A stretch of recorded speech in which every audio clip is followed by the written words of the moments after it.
Welcome to the Shun Podcast, where we get to hear stories from people that have been silenced by controlling religions. Today we're going across the pond in our first ever international episode to hear from Mark, who is shunned by Jehovah's Witnesses. Some of us from the Jehovah's-Witness.com forums know Mark as Pale Emperor there. That's his handle. Mark is a great guy. He has an adorable little girl.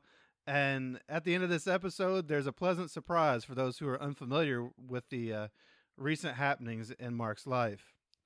So let's just go ahead, dive right in, and meet Mark. My name's Mark Jones. I'm 33 years old. I was a Jehovah's Witness, and I'm shunned. All right, Mark. So then how was it that you came about to be a Jehovah's Witness in the first place? Were you born in, or did you come in later in life? I was born into the religion. My parents came from different backgrounds. My father came from a very strong Protestant family. When I say strong Protestant, I mean his parents and his grandparents were very, very heavily involved in a movement called the Orange Lodge. I don't know if they have that in America, but in England, it's a very anti-Catholic fraternity. Oh, never heard of it. Yeah, you've heard of it. So I think in England, in Liverpool and Ireland, it's a very, very more anti-Catholic than normal. And my father, even when he was Jehovah's Witness, hated Catholics. And I suspect one of the reasons he was so willing to join the Jehovah's Witnesses was because, particularly in their early literature, they were very anti-Catholic. Some of the scathing things they said about the Catholic Church. I remember in the book studies, family worship, I suppose you would call it. And he would, if anything to do with Catholics, he would bring up, about the Pope being involved with Hitler and with the Revelation book, where it talk about the Catholic Church being connected and all this. And it wasn't until years later when I realized, when you look into that, it wasn't that clear cut. It wasn't that the Catholic Church were involved with Hitler as such. It was a lot more to it than that. And there was examples of the Catholic Church hiding Jewish children and trying to fight the Nazi regime, but that was never mentioned in the Watchtower magazines. Of course. So my dad, obviously, was a very, very strong Protestant family. He came into it because he was initially opposed, and his family used to take turns chasing Jehovah's Witnesses down the path, actually, when they knocked on the door. And they looked forward to witnesses knocking on the door so they could tell them where to go and chase them away. And as he told us, the reason he became a Jehovah's Witness was he was mean to somebody on the door. It was an old man. And the man didn't get angry with him back. The man just looked kind of sad and said something like, "Oh, I only wanted to share something from the Bible with you, but I hope you have a nice day," and walked away. And it kind of made my dad feel bad. And so he started accepting magazines and eventually studying. And of course, they tell you things like you can see your dead parents again, and you can see, dead children again, and Jehovah's going to kill all the bad people. And that kind of thing, really warmed to him. My mum became a Jehovah's Witness in the 70s. She was raised in foster homes. Her and her brothers and sisters were raised in separate foster homes. They were splitting up as children. Their parents didn't look after them at all. They didn't send them to school. They didn't feed them. They didn't clothe them properly. So they were raised in foster homes. So they never really had parents. And my mum had lots of stories about she would come home from school and she would be cooking the dinner for her parents, and she'd be doing the washing and the cleaning and the cooking and the ironing, and the parents would spend all the money on drink. She didn't look after them whatsoever. And in one of the foster homes, when she was 15, somebody knocked on the door. It was a Jehovah's Witness, and she told her about, God has a name, and I think they gave her a book. I think it was called Paradise Lost, Paradise Regained, which for the XJWs who are active in old literature, you'll notice the very graphic illustrations in there of Armageddon, and it's talks about people's eyeballs rotting in their sockets and things like that. Oh wow, I didn't even know that. Yeah, it's quite. I mean, my mum always talked about it with fond memories, and it wasn't until I bought it on eBay when I was still a Jehovah's Witness, and I was going through it, and I couldn't. The first thing I noticed was Jesus had no beard in that book for some reason. Really? Yeah, at that period of time, the Watchtower Society were teaching that Jesus didn't have a beard. I don't know why that was. Actually, I think it was because, wasn't that back in Rutherford's time? Rutherford Yes. hated beards. So even Jesus had to be unbearded. He had to be clean shaven. I think that's why it was. Yeah, it wouldn't surprise me actually. And there was a copy of that book in my Last Kingdom Hall library. I remember flicking through it, and there was a little girl, an elder's daughter. She must have been about 9, and she was looking at the book with me. And I didn't realize there was what was coming up next was some graphic pictures, and one of the pictures was Armageddon, and it was one of the things that stuck in my head was a little girl with a doll falling into a hole because the God split the ground open and people are falling in this hole. And there's a description where it says their tongues will be eaten up by worms and their flesh will fall off their bones and their eyeballs will rot in their socket. And this is a book for children, you know. And my mum actually studied with that book as a child, and she became a Jehovah's Witness when she was about 17, 18. And her sister became a Jehovah's Witness as well. They studied at the same time. And as it would have happened, my mum and dad met in their congregation. They were in the same Kingdom Hall. And my mum's sister and my dad's brother also got married. So they met.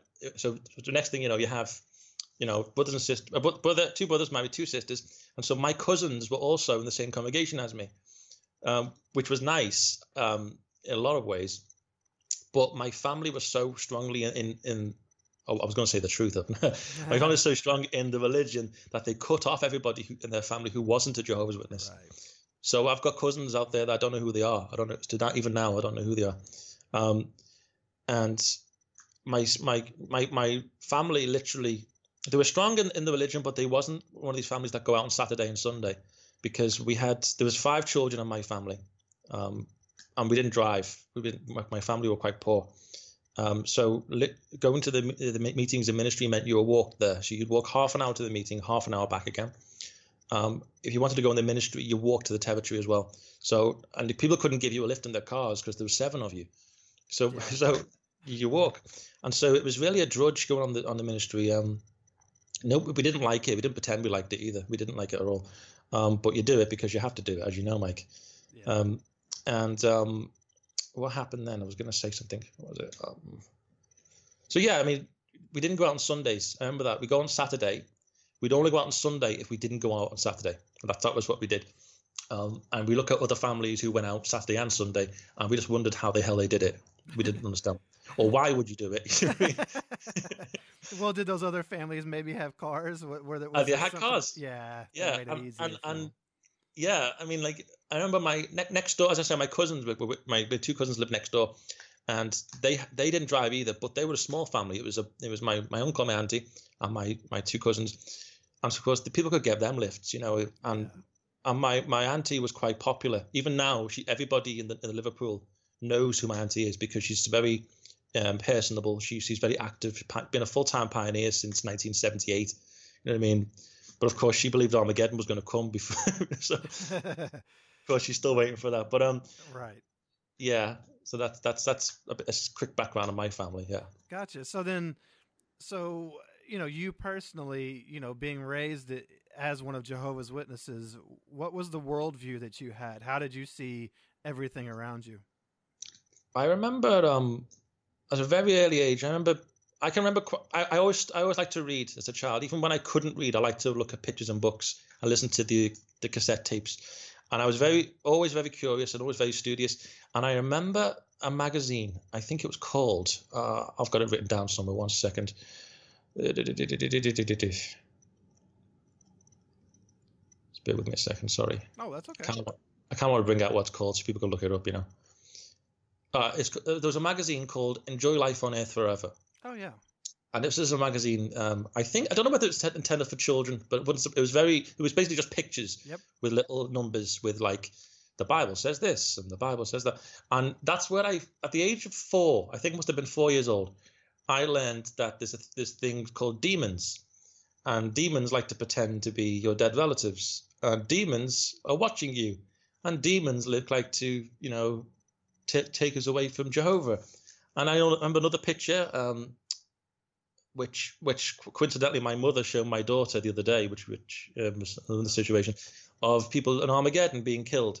And it was a colour picture of people dying or struggling or running away in fear.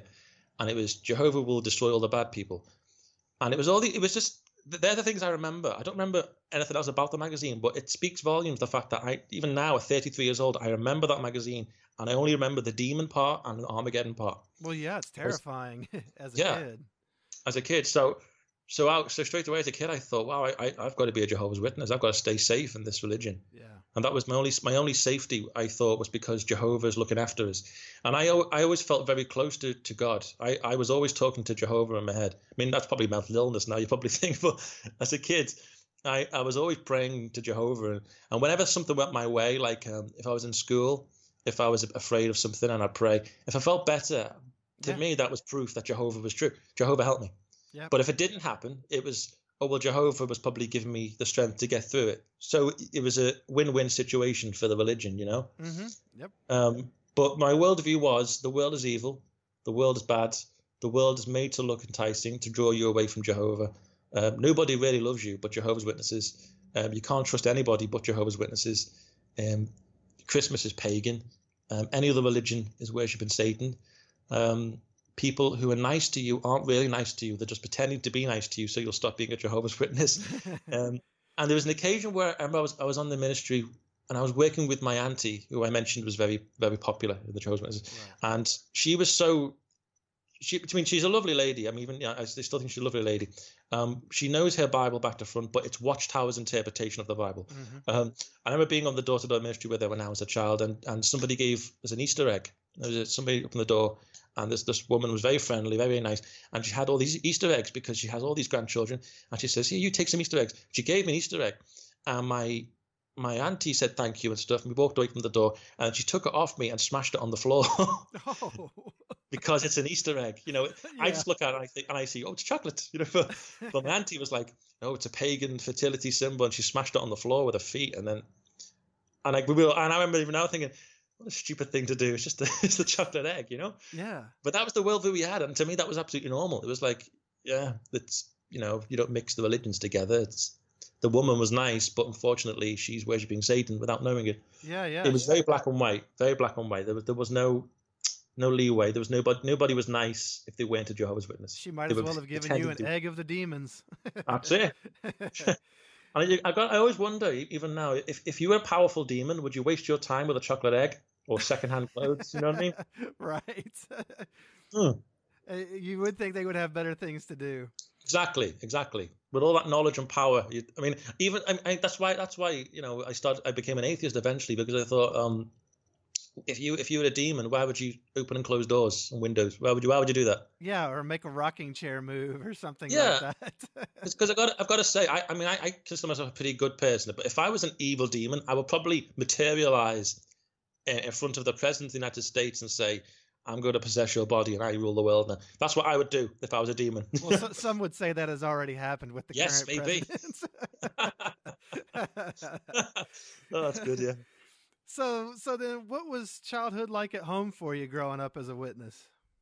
Actually, looking back at my childhood, I remember being a happy childhood. But I think that's because I didn't know we were poor. Yeah. Because obviously we didn't mix with non-Jehovah's Witness children. We didn't mix with non-Jehovah's Witness family. Everyone I knew was Jehovah's Witnesses. And my best friend was my cousin who lived next door. And we were all the same boat, really. And I remember all of my clothes were secondhand. The food we had was, you know, my dad worked, but my mum didn't. For some reason, in our family, women didn't work. It was always, no, you stay home. So there wasn't much food going around, but there was enough. Our house, looking back, probably wasn't the best, but at the time I didn't realize that either. We were content. We were happy, you know. Mm-hmm. We had no Christmas, no birthdays, but again, I didn't miss them because I never had them. I do remember we'd have, I don't know what you call them in America, but in England we call them surprise days. So there's meant to be like a substitute for birthdays or substitute for Christmas. No, but we even didn't have anything. even then, I only had 3 of them in my whole life. I couldn't remember 3 of them. Oh. But it affected me later in life because when I left the Jehovah's Witnesses, it was difficult for me because when it was my birthday, I didn't know what to do. I didn't really feel like doing anything because it was never an important thing. And last Christmas, it was the first time I did Christmas properly with my girlfriend and my daughter and her daughter. And I said to her, I feel bad accepting a gift because if I accept a gift, I'm supposed to, should I give you money or should I give you and she's like, no, you just take the gift. And I think, and I'm counting how many gifts I got and how many gifts she got. And I'm thinking, do I buy another gift? It really was just strange. Yeah. It was a and it sounds to people who'd never been Jehovah's Witnesses, it probably sounds so strange, but to me it was, I don't know what to do. And at birthdays as well, like my daughter's birthday last year, and I did a birthday with me and her, and people were saying to me, "Oh, and did you do this and did you do that?" And I was like, "No, I got a cake and some toys and." Did you do that? No, I don't.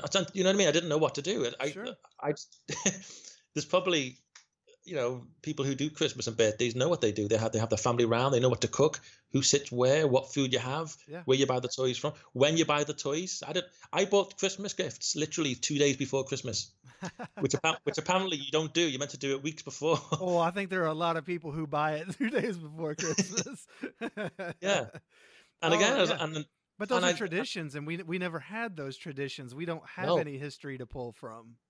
Exactly, and I remember I got a Christmas tree for the first time. I had no idea how to put it up, and I managed to do it. Didn't know how to decorate it, so me and my daughter basically just made a mess of it. We just put things on the tree. She's 3 years old, so to her it was just fun, to her it was her first time doing it as well. But that'll be normal for her growing up, doing a Christmas tree. But to me, I had no clue, and I was ringing my friends who had never been witnesses and asking them what goes where, how do I do this bit. And then we went to my girlfriend's house, and she'd put her Christmas tree up with the tree she's had for years and years, and her little girl knew exactly what to do, and it's nice in a way that my daughter will see this as normal, but for me it'll always be like a strange novelty. As maybe in years to come it'll become normal for me, but still, even now it doesn't seem like a big deal. Right. It still seems like I'm observing somebody else's tradition. No, I totally understand that. Yeah. It's like you crashed somebody else's party, and that party doesn't really mean much to you, but you've got to figure out some way to have fun while you're there. So I understand. My wife and I don't have big traditions or anything either, but I think kind of the cool thing is that, especially with you and your daughter, you can start your own traditions. You can make it whatever you want. Yeah. So that's pretty cool, but it's hard when you don't come from a background of that at all. Yeah. So now, at home you grew up poor. What was it like at home as far as as Jehovah's Witness activities went? Obviously service wasn't a big deal to you. Did you all have to do family study all the time, or were you all big into anything like that? I was very interested in I wouldn't say I was the best Jehovah's, well, I certainly wasn't the best Jehovah's Witness, but I was very interested in the Bible and God and things. And it always wondered, when in the Watchtower magazines and they bring out a fine point about a certain character, and I thought, wow, so somebody in Bethel must have researched outside the Watchtower to get that information. So I would research outside information from the Watchtower. So I would look in Catholic encyclopedias and you're not supposed to do that, Mark. You're not supposed to do that, no. Which I learned very quickly. They don't like you doing that, because I remember giving a talk. I used to be the stand-in talk guy. I used to enjoy giving talks. Oh, yeah. And I would research a talk within 20 minutes of somebody saying they're not going to be there. I'd turn up and I'd do a talk. And I brought out on the platform a quotation from a Catholic bishop. And I always liked to cite my sources when I was up there, so it wasn't just me saying it. Something the Watchtower doesn't do, if you'll notice. Right. And I quoted this Catholic bishop, and I said something. And then later on, one of the elders approached me and said, did you find that information on the Watchtower Library? And I said, no, I found it on, I looked up on the internet, and I was on the Vatican website or something. And he was appalled. He was horrified that I'd looked outside the Watchtower Society CD-ROM. I'd actually looked outside. Yeah, how dare you, Mark? And he asked me, do you do this often? And I said, well, I study all the time. I study lots of things, and I think they wanted to arrange a visit, but it never materialized. But I realized, they don't like you looking outside. And growing up as a kid, in England, we have a thing called RE in school, which is religious education. And it's mandatory in England that they teach religious education as a lesson. Oh, wow. But my parents got me out of that. So I went through 5 years of high school without any religious education. So my entire worldview of religion was from Watchtower literature. So anything I knew about Catholics was from Watchtower. Mm-hmm. Anything I knew about Muslims, Rastafarians, Buddhists, Jews was from Watchtower. It wasn't from Jews. It wasn't from Buddhists. It wasn't from Muslims. It was from what Watchtower said about them. So I was very studious, and when I started researching and looking into looking at Christianity from other angles, it just gave me more questions, because sometimes other religions would have an answer which makes more sense than what Watchtower says.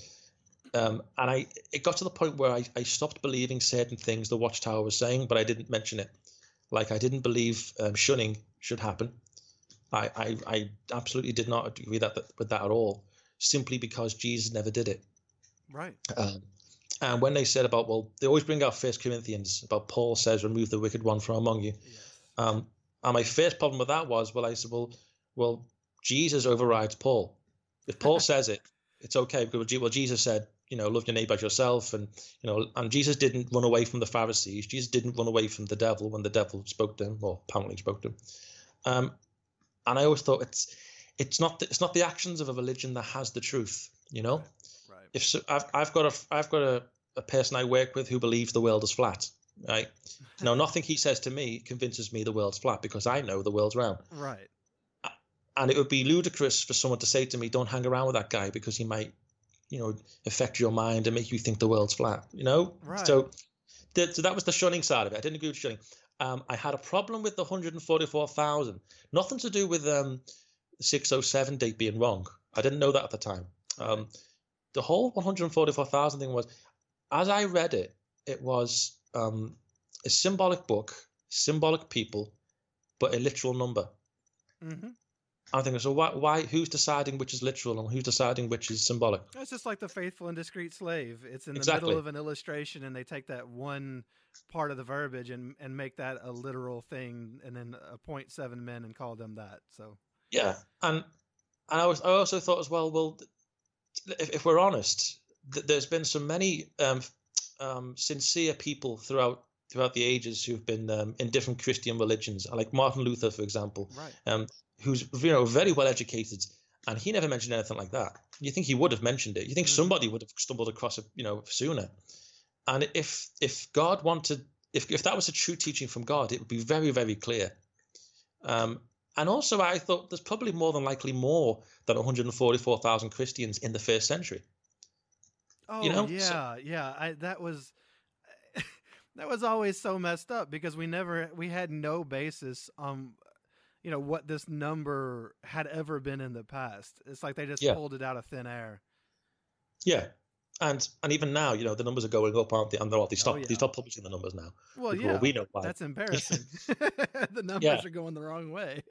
and I do suspect that that's because more people are aware that it's probably a bogus teaching, and they think they are going to heaven. They think everyone's going to heaven, and they're partaking of the emblems to be safe. I'm an atheist myself, but I do believe that Jesus was teaching that everybody goes to heaven if they accept him. And that's, I think, my belief now is, when it refers to 144,000, I believe that Jesus is talking about literal Jews who are chosen to have a special job in heaven. That's what I think he's referring to, but that's neither here nor there, because I don't believe the Bible anyway. But yeah, so I went off on a tangent there, Mike. Sorry. Oh, that's okay. That's okay. So all right. So you kind of went through, at home, kind of what it was like. What was it like? Now, I know at school you got out of the RE classes. Yeah. How did being a witness impact you in school other than that? Like I know in the United States, like we would have to salute the flag every morning. Yeah. And so that was something we could never do. So literally every day of our lives as kids started out taking a stand against saluting the flag. Right. So like for you, like how did it manifest itself in your school career? Well, I was somewhat fortunate. We don't have that nationalism that you Americans have. We have, in England, we don't really care about the flag. We just kind of get up, you know what I mean? The worst you'll get is maybe singing the national anthem, but that's very rare. I mean, most people don't even know the words of the national anthem in this country. We don't really care about it. What we had would be, maybe you'll have somebody visiting, like like a religious person would visit the school and give a little lesson about God or something, and at the end they give a prayer, and everybody would just bow their head, even though they're not religious. Yeah. And there'd be a teacher looking around to see who isn't bowing their head, just to see if we're being like, disrespectful or something. And that was it. But we were made to feel proud to do that. We were always made to feel like the three Hebrews, like Shadrach, Meshach, and Abednego. Right. Like they didn't bow down to that idol, Mm-hmm. and you'd feel kind of good inside because you're standing up for your religion. But apart from that, I was okay. The schools were kind of respectful towards religion. They're scared of getting involved when it comes to religious matters because it's so personal. Yeah. It can kick off all kinds of things. So they were very respectful. I never went to what they call assemblies in school. Every morning we'd have the entire school would turn up in the hall. The school hall, and the teacher or headmaster would give a talk about something, and then at the end they'd sing hymns. So obviously I wasn't in them, so I didn't. So what would happen was there'd be announcements about school or school trips, and I wouldn't know anything about them because I wasn't there. Or even like prize giving, they'd give prizes like trophies or certificates. And sometimes my name was called and I didn't get them because I wasn't there. That's the worst it got. I mean, I was never bullied from a religion. I was fortunate there. I was never bullied about it because there was another kid in my year whose parents were Jehovah's Witnesses, and he was kind of popular. He was in with the in crowd, and he hung around with all the boys. I don't know in America you probably call them jocks. Over here we just have guys who are good at football and they fight and stuff. And he was friends with them, so no one would pick on him because he's a Jehovah's Witness, but he's tough. So nobody would make fun of Jehovah's Witnesses. I got out of it because I kind of avoided being bullied for religion because I was very quick-witted. I mean, I've done stand-up comedy over here, so humor is something I'm good at. I can make people laugh and stuff. So I got out of difficult situations by either making somebody look silly or by making them laugh. That's how a lot of people become comedians. They get out of a tough situation with their wit. That's it. So, and that was it. So school was okay. I mean, the only thing negative impacted me was when it came to my friends, because I made my own friends. Obviously, they weren't Jehovah's Witnesses, but they were all like me. We were geeks, man. We liked chess and sci-fi, and we thought we were cool, but obviously we weren't. And I would have liked to have seen them outside school, and they did. They always hung out after school, and I wasn't there, and I'd miss out on things they were talking about. And looking back, it was all pretty harmless stuff, It was like going to each other's house playing console games and football, or even like just going to the library together and doing something. But obviously I was never allowed to do that with them. So I kind of missed out on that. Yeah. And it's the shameful thing is even now at 33 years old, they're still friends with each other. And I don't know where they are. So I could have had really good friendships there. Yeah, that's true. And there was a distrust of anybody who wasn't a witness. Like my parents, they'd knock on my door like to say, do you want to come to my house for something? And my parents would tell them no.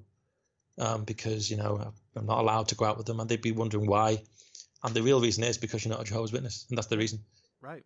And it's a stupid reason because some of them were Catholics, some of them were Protestants, some of them were atheists, some of them identified with something else. But that never got in the way. But my religion did get in the way. And that we're supposed to be the loving religion. We're supposed to be the good ones, the example. But here we are having a religion that's separating people. It's not joining them together. No, not at all. It's complete isolation. Exactly. It's social isolation, and you see it in so many different things now. When you look back, if you isolate people, it breeds prejudice. Yeah. Look at things like look at North Korea, for example. They're all isolated from the outside world, and they've got some crazy beliefs about the outside world, and they've got no way of knowing what the outside world's like, and they're just told what it's like, and that's what they think it's like. And I always liken North Korea to like the Jehovah's Witness mentality. Oh, no, absolutely. There's a lot of similarities there. So the North Korea for being in, one of Jehovah's Witnesses was the actual Kingdom Hall. Like that was your little area. So how was life in your little North Korea, in your little Kingdom Hall? Like, did you have a lot of friends? How did you, I know you said you liked giving talks. So, did you enjoy, your time at the hall, or how do you feel about it? I had no friends. Oh, you did? No friends. When the Kingdom Hall that I grew up in, there was lots of children there of my age. This is when I'm about 4 or 5 years old. There was lots of children. In fact, I think there was a lot of families with children. So there must have been about 25 children the same age as me, which is a phenomenal amount of kids. Yeah. But what tended to happen, which I since learned is quite common with the Jehovah's Witnesses around the world, is there are social cliques. Oh, yes. So you have the elders' families, and they're all friends. Definitely. And there's the ministerial servants and their families who are probably going to be friends with the elders. And there's people who just don't really want to hang around with you, which is fine. And then there's my family, which is, well, we were poor, but and we probably, some of us view it as bad association. When we weren't bad association, we were just not as regular in the ministry as other people were. But that didn't make us bad association. That just meant we were difficult to get out, you know. Yeah. So I had no friends. I only had my brothers and sisters and my cousins. And then when I grew up and moved to a different congregation, again I had no friends. The reason being, I think, the only way I can think this could be is that my sense of humor is very, it's like a dry sense of humor. It's kind of, if something's obvious, I'll point it out and I'll say it, you know? Yeah. Like, for example, in my last congregation, I remember about 3 years ago, there was like 2 or 3 single brothers in their late 20s. And they were single, and every time a girl came to the congregation, they were always talking to this girl, always talking to her. But none of them would ask her out because they're both too nervous to ask her out, right? And this girl is a pretty girl, a very nice person, but she's probably waiting for somebody to ask her out, and she probably would say yes, you know, but no one's making a move about it, right? Right. So I said to one of these guys, look, either ask her out or leave her alone, you know? And I wasn't being horrible. I'm laughing, saying, look, man, it's obvious. Just ask her out or leave her alone. And then next thing you know, none of these guys want to hang around with me because I'll just say it like it is, you know? Right. And I think also, like, I was very vocal in the sense if someone did something that I thought was hypocritical, I'd point it out. Now, I'm not doing it to be malicious or anything. It's just, you know, we're all seeing the same thing here. Why is nobody dealing with it? Like, you'd have like an elder who, there was a situation, I won't say which congregation it was in, an elder basically kissed somebody else's girlfriend. This is a married elder who kissed somebody else's girlfriend. He did a bit more than kissing, but it wasn't sex. It was something else. And he was reproved, and the woman was disfellowshipped. Oh. And it came out later on that he was reproved because his dad was a sacred overseer. Well, there you go. So there's a double so there you standard. go. So I was like, and you know how Jehovah's Witnesses are very good at gossiping, so we all knew what the reason was. And I said, you know, I was at a witness little party get together, and I said to somebody in private, I said, well, you know, it's not right really. It's like the sacred overseer can override something like that and say, oh no, this guy, just reprove him. If that's the case, then does that mean Jehovah agrees with it? So if Jehovah doesn't agree with it, we're doing this guy a disservice. He should be dealt with judicially if that's what God wants. Mm-hmm. Sweeping it under the rug isn't going to help this guy. Because I was a believer, then I believed, you know, he needed help. Sure. Yeah. You were trying to do what you thought was the right thing. Yeah, and the next thing, but then you find when you have that kind of mentality, if you're honest with with what you think and you use humor, people don't want to hang around with you because they think, you know, bad association, or maybe he's not spiritual enough because he doesn't, you know, wear chinos and play a guitar with kingdom songs like you see in the magazines, you know. Apparently that's what we do at Christmas witness parties. Oh yeah, we all sit around in our perfectly divided multicultural groups, wearing casual our best casual clothes and singing kingdom songs.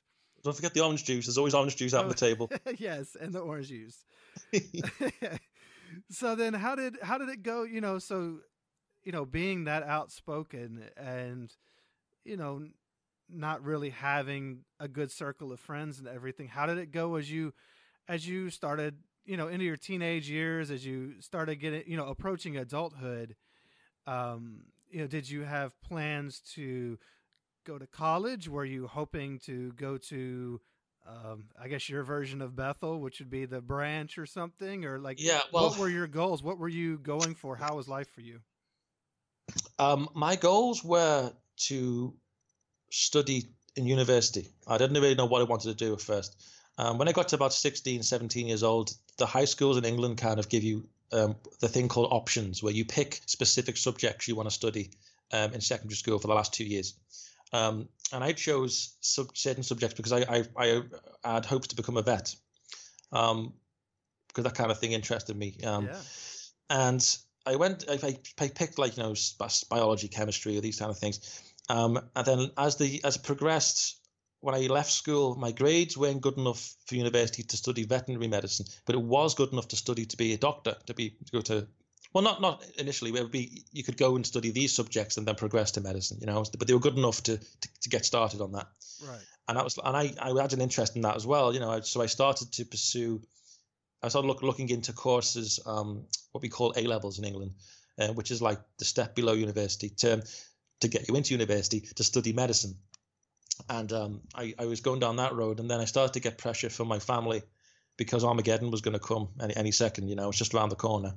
And the elders would randomly turn up to see how I was, and they'd say, how I have potential to be an elder and potential to be a ministerial servant, and it would be such a shame to lose me to like the universities of the world where they probably teach evolution, basically just demonizing the secondary education thing. Oh, absolutely.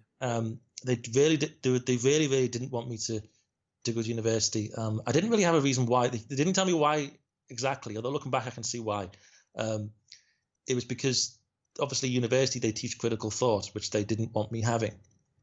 So I basically just scrapped the whole idea of studying medicine, scrapped the whole idea of going to university, and I took a normal office job, because I believed Armageddon would come in the next couple of years.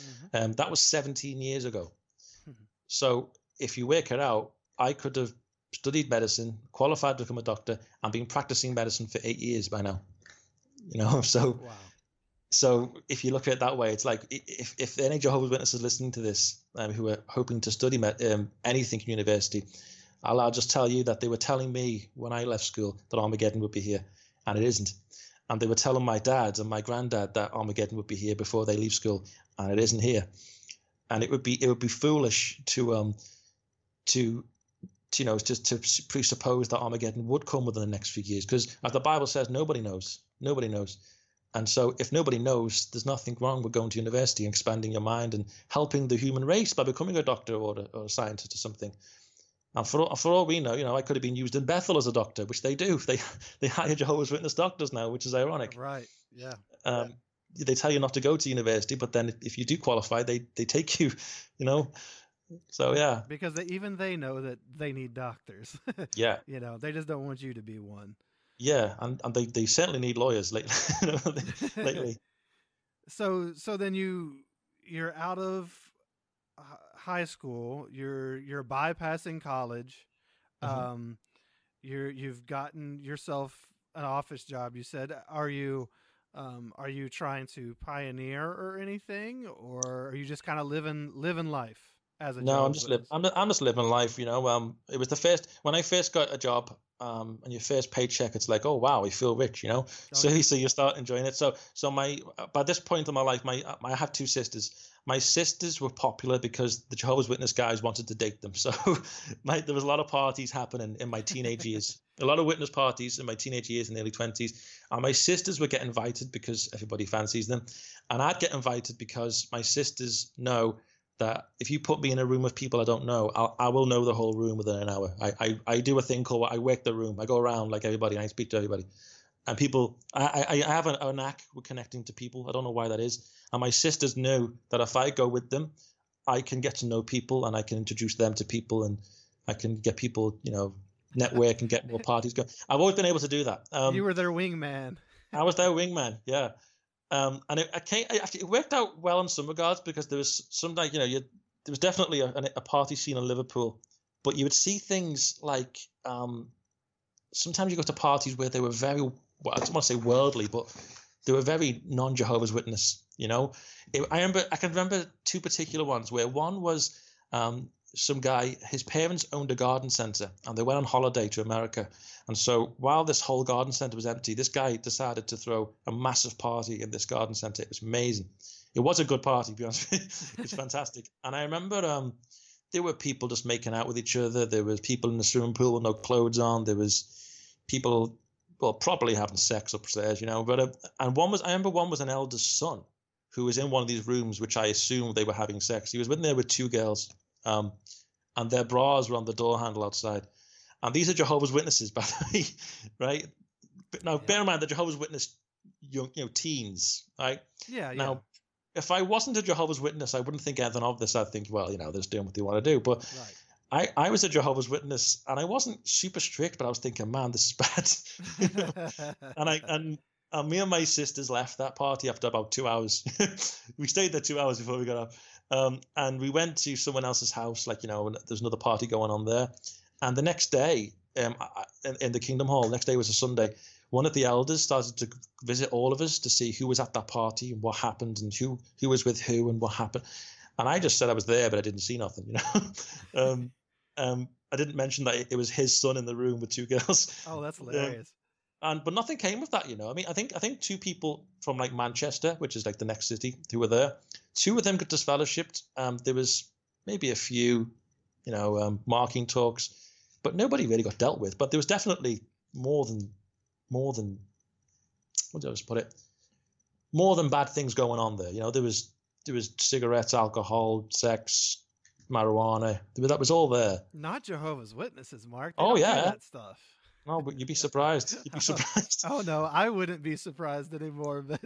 But yeah, it's funny how they outwardly project this appearance of being wholesome and clean, but you have no idea what goes on in behind closed doors or at these parties or whatever. There's a lot of stuff that goes on that most witnesses have no idea what goes on within their own congregation. No. And I used to always say, even when I was waking up from the Jehovah's Witnesses, I used to say to people, well, I just wish people either would be a Jehovah's Witness or don't be one. Don't sit on the fence, right. Because if you want to go to parties like that and do that, that's absolutely fine if you want to. I'm not going to judge you for that. It's up to you. But don't pretend that you're a God-fearing Bible Jehovah's Witness and do those things, because that's not what Jehovah's Witnesses are meant to do. Right. And I have no problem with individual Jehovah's Witnesses. It's the Watchtower Society I don't like. But the individual Jehovah's Witnesses, I believe, are good people. Yeah. Now, their kids at 17, 18, 19, that's what kids do, right? I mean, right, if I wasn't a Jehovah's Witness and I was in that party, I would have done a lot more than what I did. But that's normal. That's life. That kind of thing happened. But don't pretend to be what you're not, If you want to live that lifestyle, go out and live it, man. Just don't pretend. And that was what used to wound me up. And there was another situation at another party where this guy had epic parties. He's disfellowship now, this guy. But finally had one party that was a little too epic, huh? Yeah, I think yeah. I remember his name. He lived in an area in Liverpool called Bootle, which is a rough area of Liverpool. But what he would do, he had a house, and he would empty his house of furniture and put it in a moving van outside, so that every room in his house is empty. And he would have a massive party in his house, like all night, and they were fantastic parties. And I must have went to like 4 or 5 of them. And I remember that I remember these parties because every time I went to one of his parties, I always got with a girl. It always seemed, I don't even know why. Because like he was popular, so you'd have like witnesses from Manchester, London, Birmingham, Wales, Scotland, all coming to his parties because they knew his parties were good. So you'd meet like people from all over the place where you'd never get a chance to meet these people otherwise. And if you weren't invited to his parties, you weren't anybody. You wouldn't get to meet people, So I did actually enjoy those parties. They were cool. But then this guy obviously wasn't a Jehovah's Witness. He thought it was all crap, but he was stuck in it because his parents were in it, Mm-hmm. So I never had a problem with him in the sense of he wasn't pretending to be anything else. He was just going along with it because he had to, which we can all relate to. He's disfellowship now. I haven't seen him on Facebook or anything, but if he's listening, yeah, guy, you had some great parties, mate. Thank you. Shout out to that brother. Yeah, I don't want to say his name, but yeah. No, yeah, I understand. So then, how did your adulthood play out then? Before you ended up eventually leaving the religion. I think you were married, correct? And yes. I know a little bit of your story. Yes. But how did all that transpire? How did that build up? Well, there's an important thing that happened just before that was that when I was 19, my father got cancer and died. And the whole from diagnosis until he died happened quite quickly. I think he was diagnosed with it, and by the time they found it, it was riddled throughout his body. And about 3 months later, he was dead. So that was pretty quick to deal. You had to deal with that pretty quickly, come to terms with it. And what the effect that had was my family became even more strict with the religion, because the only hope of seeing him again was to get through the new system. My sister, well, one of my sisters particularly, I'm convinced the only reason she's a Jehovah's Witness is because she wants to see her dad again. I know she doesn't agree with a lot of the teachings, but the reason she thinks she'll see him again if she stays a Jehovah's Witness. Sure. And then I had like a mini crisis of faith during his sickness, and I thought I used to think like, if God is real, then why doesn't he just step in and stop this stuff, or why hasn't he brought Armageddon by now, And then, after my dad died, I contemplated leaving the religion, and then, of course, I was told to wait on Jehovah and just study more and put all those doubts to the back of your mind. And then I visited Bethel in New York, and I saw like all those smiling, happy faces, and people saying how wonderful it is to be here, and how we're all happy and everything. And then I came back convinced it was the truth because of this so-called love they have amongst themselves, which we later find out was all fake. So that happened, and then I visited another congregation. A friend of mine, well, I say a friend, it was an elder's son who was very, very shy, and he asked me to go with his family to give a talk in another congregation. Again, it was because I'm the guy who can speak to people and introduce you to them. That was what happened. And I went to this other congregation, and I met a woman who eventually I would date her, and 6 months later engaged, and 6 months later married. So married within a year of meeting her, which in the Jehovah's Witness world is absolutely normal. Oh yeah, I was married to my wife within 4 months. Yeah. Yeah. So yeah, very very quick courtships there. Yeah, and you'll know, Michael, that it's not until you're married and living together then you really know who you're married to. Oh sure, and as a witness, with the way they date and with the chaperone situation and everything else, like, there's no possible way of having any idea who it is that you're really marrying. There's just no way. No. And, I remember our courtship she was very close to her family. And her dad's an elder. And from what I seen when I was going out with her, that her family were very close, and they were like in the center clique of the congregation because all their friends were elders' families. And it was like, wow, I'd never be able to speak to these people, in this clique normally. So I thought it was fantastic being in this wonderful social circle. Yeah. I was in the center of it all. And, you're dating with a chaperone all the time and stuff. And then something happened. We got married and you're living together. And after about a week, you start to notice things like, I don't know if it's true for everyone, but in our case, the only thing we had in common was our religion. But as a Jehovah's Witness, that's a good enough reason. That's what they tell you to look for, is their, quote, spiritual qualities. And, do they go to meetings? Can they show up on time? Do they go knock on doors? That's all. That's what it's all based on, is just the commonality of the cult doctrine. Yeah. And, she didn't like the fact that I had friends who weren't Jehovah's Witnesses from work. Even now, my best friend is a gay man. And she didn't like the fact that I've got a gay friend. She didn't like the fact that some of my friends are women who aren't witnesses. Because in the Jehovah's Witness mindset, that automatically means I'm going to have sex with them, doesn't it? Yeah, oh yes. Yes, when, I think the Watchtower Society is more sex mad than anybody else, man, because, and so there was that. And then there's things that it turns out, that she had health issues of her own, which I didn't know. Like, she has OCD, like severe OCD. She had anxiety, which would eventually turn into depression. And she started self-harming as well. And the reason was, I know now the reason was the pressure she was under to conform, in the sense of, now, as soon as she got married, she couldn't rely on her elder father to be the center of a social circle. Now she was out on her own family, and she suddenly found herself not in the social clique anymore because she's not an elder's wife. She's not an elder's daughter. That took a big toll on her, and she's trying to do more, study more, answer up more, do all this, and she became very ill. Almost to the fact that she wasn't eating. She looked like like anorexic or something. Well, a lot of those, I just wanted to say, a lot of those disorders OCD is about control, Yeah. anxiety is about a lack of control. Yeah. Um, Eating disorders are often about control. Yeah. And, when you're in a cult and you have no control over your life, then you're trying to find it anywhere you can.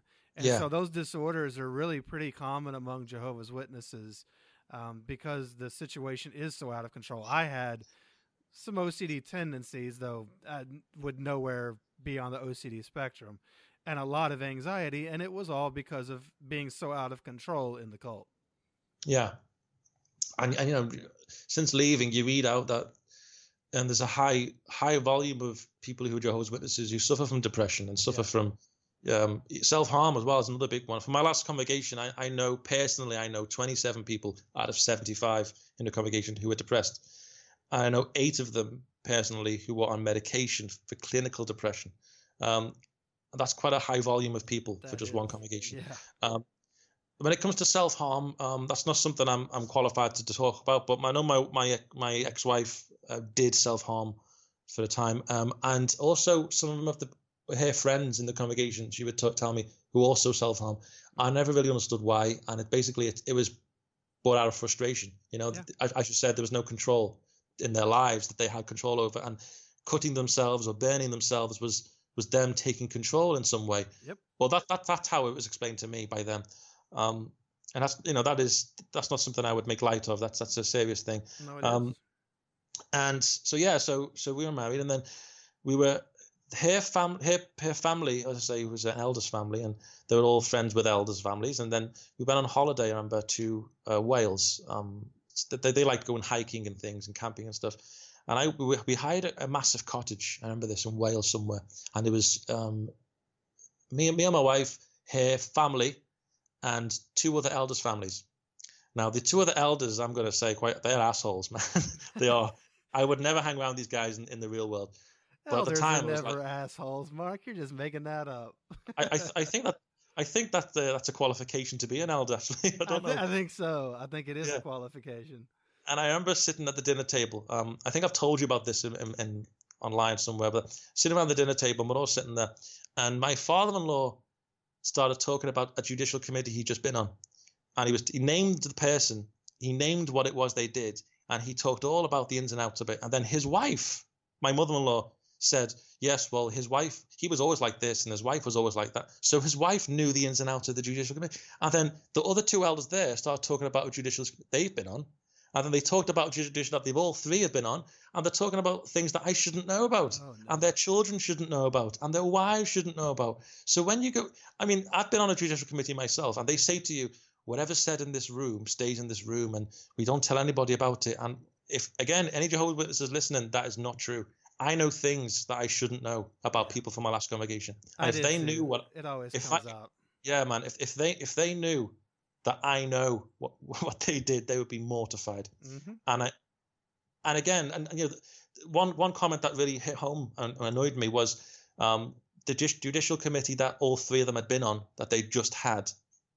They said, Brother so-and-so, he did this, that we could see he was repentant, but we disfellowshipped him anyway. And they all laughed. Oh. And that guy hasn't come back to the religion, and his family is shunning him. His life is destroyed by that religion. And they thought it was funny to disfellowship him because they wanted to get home and watch a football match.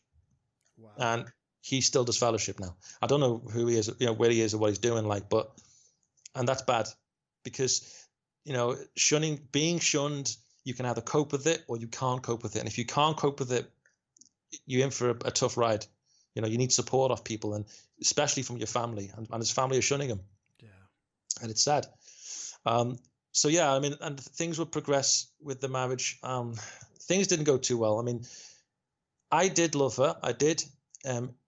She said she loved me, but she didn't really show it much. But I was committed to say, well, I've married her. I'll just stay married to her, and in the new system, she'll be better, I suppose. And that was what I was committed to do. And right. She started to be sectioned in hospital for self-harm and anxiety and things. And we had a baby girl. And throughout the pregnancy, she was shunned because she did something and she was disfellowshipped. And she was repentant. She told the elders for something that she did.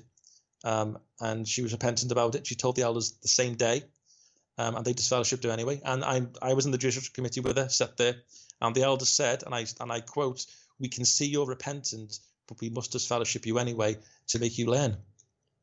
Oh, wow. So when I read Watchtower magazines online where it says people are only disfellowshipped for being unrepentant, or people are only disfellowshipped for being prideful or hiding their sin, this wasn't the case at all. No. And that was a massive thing for me. That made a massive change. If I wasn't sat in that judicial committee, or if I didn't hear those words, I may well have been still a Jehovah's Witness today, because that set off a lot of thought in my head. I started to do research. The history of this organization. So she was shunned the entire pregnancy. She didn't have any friends. No family spoke to her.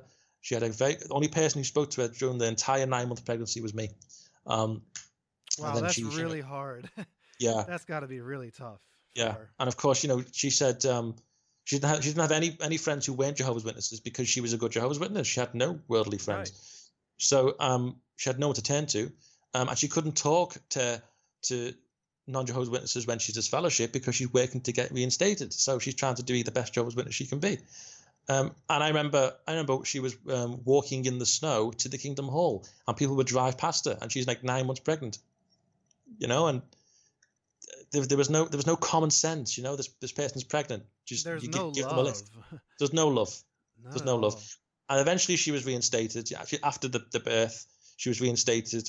And people are coming up to her, hugging her. "Oh, we're so glad. Oh, we love you. We're so wonderful." I was like, "Well, this is the person who drove past you in the snow. This is, if you see someone who's heavily pregnant walking in the rain or in the snow, or carrying heavy shopping bags, you don't even have to know them. You stop your car and you ask them. You give them a lift, right? Of course, yes. It's common humanity and decency. Yeah. But this was like Jehovah's Witnesses to another Jehovah's Witness, but just because she disfellowshipped. And the people didn't even know why she was disfellowshipped, so they didn't even know why they shouldn't have. Right. So eventually she was... And she was repentant anyway. Yeah. She should have never been disfellowshipped. No. So, and I said to her, while she was being shunned, I said to her, I was having a lot of doubts about the religion, and I said, "Look, this is your opportunity now. If we could just not go back, I'll not go back." And she said, no, I've got to go back because my family. I want to see my family. She didn't say we've got to go back because it's true. She said, I've got to go back because of my family. I want my family back. Right. And when she went to hospital to give birth, I remember we deliberately left her blood card at home, because if she needs a blood transfusion, she gets one. And if our child needs one, she'll have one. And I think her father showed up at the hospital and asked me to see a copy of the document. And the HLC people turned up too. Like, they were really intrusive, trying to, has she got a blood card with her? Has she got a blood card with her? And we said, no, we've left it at home, And her dad drove home and got it and brought it in. And the HLC guys even brought blank copies with them to fill one in there and then. A blood card. So what I said to my wife in secret, look, if the child needs a blood transfusion, I'll say yes, and I'll get disfellowshipped. And that's what we'll do. And she said, okay, because I can cope being shunned and she can't. So that was the plan. Unfortunately, it didn't come to that anyway. The birth went fine, but it just shows you how much control a religion has. Where, we're giving birth, we should be, looking forward to our baby being born, but instead we're making a secret pact about who's going to be disfellowshipped if it comes to it. And whoa, wait a minute! Something just hit me. Wasn't she disfellowshipped? Yeah, but she was still willing to stick to the Jehovah's Witness rules because she wants to be the best Jehovah's Witness she can be to get reinstated. Yeah, and I can see that. I guess so. Her family, who shunned her through the entire pregnancy, decide that now is the time to show up when the baby's going to be born, right? Yeah. And now the HLC cares, and now the family cares just because the baby's being born. Yeah. Otherwise, she could have died on the streets and they wouldn't care. Yeah. Wow, that's just awful. They're so intrusive, and so everything with them is so conditional. Yeah. But as things would progress, I mean, even when I was leaving the cult, and especially when I left, the cult would involve itself even more in the life of my daughter. As you know, from the forum post I make, they do try and get to get to your children, I think. And I think the only way my mother, for example, could have access to my daughter since I've left was through my ex-wife. And so she's been trying to make contact just to get access to my daughter. But of course, every time she's been with my daughter comes back and says things which only she would know if she's been going to meetings, right, about Armageddon or Jehovah. And I'm like, you ain't bothered about me, but you're bothered about seeing my daughter. Right. But then when you do have her, she comes back talking about Armageddon and demons. She doesn't come back talking about parties and the park, Right. And it's funny because what you're describing there is kind of the opposite of the experience of a lot of people. A lot of people who leave have kids, and then their parents never have anything to do with those kids, never see those kids their entire life, their grandkids, ever. They either go one way where they completely shun those grandkids, which actually is a protection for those grandkids, even though it's still disgusting, or they want to be involved and go through any means possible, but it's only so that they can indoctrinate them. It's not so that they can, like you said, take them to the park or to a party. Yeah. And I remember, but at first my mum would be in contact with me for about the first couple of weeks when I first left the cult. She was in contact to talk about my daughter, and she seemed to want to get involved. But when she got wind that I'm an apostate, or a so-called apostate, then that's when she stepped up the shunning, and then she didn't bother with me or my daughter for a long, long time. And then it only recently came to my knowledge that she's been secretly seeing my daughter. That's another situation entirely. But I've had to, as you know, I've had to take legal action to stop her from just taking my daughter when she wants to. So yeah, it's part of the battle. I've always said if my ex-wife left the religion, which she has done since, which I'll come to later, I wouldn't bother with the XJW community, because the only way it affects me is if my daughter is going to meetings and I want to know what she's being taught and what's being things. So I should be washing my hands of the whole thing now, but I'm not, because for one thing, I am heavily involved in the XJW community now, and also they are still affecting my life in the sense that they're trying to get to my daughter. And I don't think my daughter would ever become a Jehovah's Witness, but it's still, I don't want to expose to some of the teachings that they have, because I don't want a 3-year-old girl to be like I was at 3 years old, know what Armageddon is, or know what Satan is, or the demons and things, And you just never know. I mean, it's a very powerful doctrine that attracts. Yeah. I mean, there are lots of people you would think would never become Jehovah's Witnesses, so you have to battle it and treat it seriously. Yeah, and even like something innocent like the Caleb and Sophia videos, they're not innocent, because the anti-gay thing and donate your money to the Watchtower Society and things. It's so, and even some of the language they use. Since started university myself, I've noticed some of the things the Watchtower Society does. They like to insert their own little loaded language, their own adjectives. Like, for example, they'll say, "Are you a young one who's wisely considering baptism?" Right? If you remove the word baptism, it just says, "Are you a young one who's considering baptism?" Right. But they say, "Are you wisely considering baptism?" Right. And they also say things like, "Do you wisely destroy apostate literature?" Right. So they're inserting a word there to make you see, like, this is what you should do. Mm-hmm. Right. Or it's manipulation. It's manipulation. And at the time, I never noticed it until actually I started studying at university that I noticed that they do this. Because if you read like on Wikipedia, for example, you're not allowed to do that. You can't insert your own little agenda in there. It has to be referenced. Right. You can't try and manipulate somebody's thinking. With the Watchtower side, do that, and they do it with children's things as well, like the comic books they do on the JW website now. And it's just they really are getting to the young ones now. They have to, because that's the only growth they have. Yeah. They're not getting anybody from knocking on doors anymore. So no, the growth is always from within now. How did you come to leave the religion in the first place? I mean, like you mentioned that, your marriage was kind of rocky. Your daughter is born. Your wife was disfellowshipped. She was wanting to go back, and I guess she did. But how did you come to actually leave the religion? Basically, I wasn't happy. but I should have been happy because I'm in the happiest religion in the world, aren't I? And I wasn't happy, and I'm quite a positive person. I don't really get, I wouldn't say get depressed. I have moments where I get fed up sometimes, but I'm not a depressive person. But there was a time when my wife was in hospital for about 4 months, and I was looking after my daughter by myself. And at this time, the only time witnesses would speak to me was like, oh, you should go in the ministry more. You should go in the ministry more. You should answer up more. You should study this. Can you do a standing talk for me? Or bear in mind, I'm working full time and I'm looking after my daughter by myself, and I'm visiting hospital every day. And they're still asking me to do more and more and more and more. And nobody's offering to help me. Yeah. And they were more interested in how many hours were on my report slip than they were in how am I doing with my daughter? How am I doing on my own?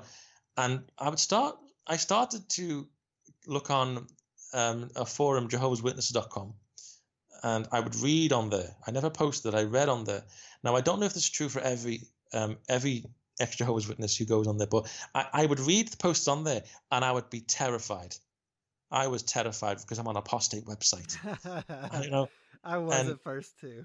Yeah, and like I remember physically shaking after I'd been on there, and I'd pray to Jehovah to forgive me for looking at it. But you'd read things like, someone who is an ex-elder or ex-sacred overseer, and I'd think, surely not an elder. No, elders don't leave this truth, do they? A sacred overseer wouldn't leave this religion. They know better than that, don't they? And then so you'd think about it. You'd walk away and you'd think, why would a sacred overseer leave? Well, if it's the truth, why they leave? And so you start looking, and you go back and you read something else, and then and they'd mention something. You go, well, no, that can't be true.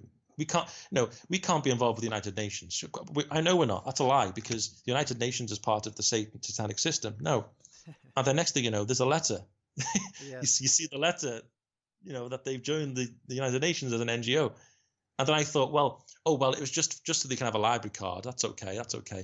And then it turns out, well, if you want a library card, you have to swear that you agree with the aims of the United Nations, which, of course, if we did that, if we got up and said we agree with the United Nations, we'd be disfellowshipped. Yep. And then somebody mentioned, like, an ex-governing body member who written a book, and I thought, whoa, an ex-governing body member. So if someone on the governing body left, why would they leave? Mm-hmm. Oh, it must be because he's a bitter man. He must be bitter. He must have done something terrible and left. That's what it is. And he's bitter, so he's writing lies. And so I still didn't read his book. It was Ray Franz, Crisis of Conscience. And everyone should read this book. Everyone who's a Jehovah's Witness should read this book. Absolutely. And everything on there is referenced. I was surprised at the tone of his writing. He was a very humble man. He doesn't have any hatred whatsoever for the witnesses at all. He is basically just pointing out where they've gone wrong. And I do believe like he was still a Bible believing man. So he wasn't an atheist or anything. And all of the things he talked about, he backed it up. Like he had reprints of Watchtowers, he had quotes, he had, court transcripts and things. And after reading that book, I came away, and there was no way I could go back to it, because it would mean I'd have to be dishonest with myself. There's a saying where it says when an honest man is proven wrong, he's either stops being honest or he stops being wrong. And after reading it, I thought, well, I still believe in God, but I don't believe the Watchtower Society. But I knew what that meant. I remember, even now I remember I was in a park with my daughter, and she was collecting pine cones, and she seemed so happy in the sunshine. And I'm sat there, and I thought to myself, I don't believe this religion. And it was like a major. It felt like somebody had died.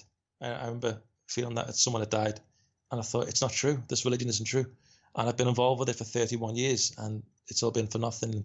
And this means that my family aren't going to speak to me, and my grandparents aren't going to speak to me, and my friends, and so I sent a text message to my non-Jehovah's Witness friends, my gay friend I told you about earlier, and I said, look, I'm leaving the Watchtowers, I'm leaving the Jehovah's Witnesses, and he replied saying, are you sure you want to do this? Because he knew what that meant. He knew what happens to people who leave. Mm-hmm. And I said, well, if I stay in this religion just because my family are there, or just because it's nice, or it's a nice image, it's going to affect everything else. It'll affect, I'm denying myself university. I'm denying my daughter a normal life.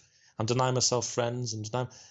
It really would be just selling yourself to an organization, well, to a cult. I would later refer to it as a cult, which I do believe it is. But at the time, I still believed it was the closest thing to the truth, which is the stupidest thing I've ever said in my life. Oh, you're Because not I alone there. I thought it's I the thought closest the thing same. there is. Yeah. But I couldn't tell my wife this. For one thing, she was in hospital and she doesn't need that right now. So I kind of went along with it, but I stopped going in the ministry for about a year. I didn't go in the ministry at all for a year, and I was classed as inactive. But I was still going to the meetings and I was still answering up. But I learned very quickly that as long as you just say what they want to hear, they're happy. I'll get up on the platform and give a talk, and I didn't believe a word of what I was saying, but they were happy. I can say what they want to hear, and that's fine. And nobody seemed to be worried about that. They were more worried about the fact that I wasn't going in the ministry. But I would give them an excuse like we don't drive, or my daughter's not very well. But no one, and then it came to the point where my sister-in-law was babysitting for us, and I was at work, and she was babysitting, and I came back, and she was acting weird. She seemed in a rush to get out the house, and she didn't really want to speak to me, and I thought, that's strange, because I was me and my wife were close to her brother and his brother's wife, and we had holidays and things, and I thought, that's strange, just kind of rush out and stuff. And then the next day, I got a phone call, and my nickname on the Jehovah's Witness forum, I don't mind people knowing, is the Pale Emperor, and an elder called me. And he says, does the name Pale Emperor mean anything to you? I am been tired. I swore in my head. I thought, oh, man, I know what this means. And I said, I pretended at first, like, well, the Pale Emperor is an album by Marilyn Manson. I didn't think you'd know what that was. And he said, we've seen what you've written on those websites, and we discussed it. Now, all I'd written on the website at this point was that my very first post was that, I feel like I'm going crazy in this religion, and I'm so stressed out, and da-da-da-da-da-da-da. That was all it was. I hadn't dissed the religion as such. I was just basically pouring my heart out. And that was bad enough. The fact that I'd visited a Jehovah's Witness forum, or ex-Jehovah's Witness forum, and posted my feelings about how I'm feeling with the religion, that it's not perfect, it's not wonderful. I feel so I'm going crazy. I don't know what to do. And the ex-Jehovah's Witnesses, bless them, but they were very supportive. I got more support in one day of people I'd never met than I ever had in 31 years as the witnesses. And they all gave me different. Some of them just said, we're not going to tell you what to do, but we're thinking of you, and just take it slow and all this. Nobody told me to leave. Nobody told me that this religion's rubbish and this religion's evil. No one said that. They just said, take it easy, try and look after yourself, look after your family and things. They were very supportive.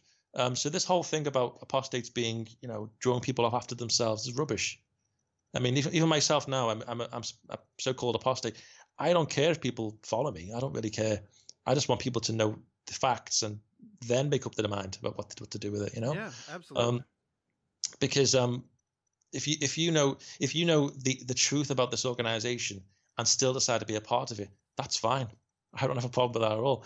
It's the problem is when you get people who say, well, you're only an apostate because it's the truth, but you're fighting against it.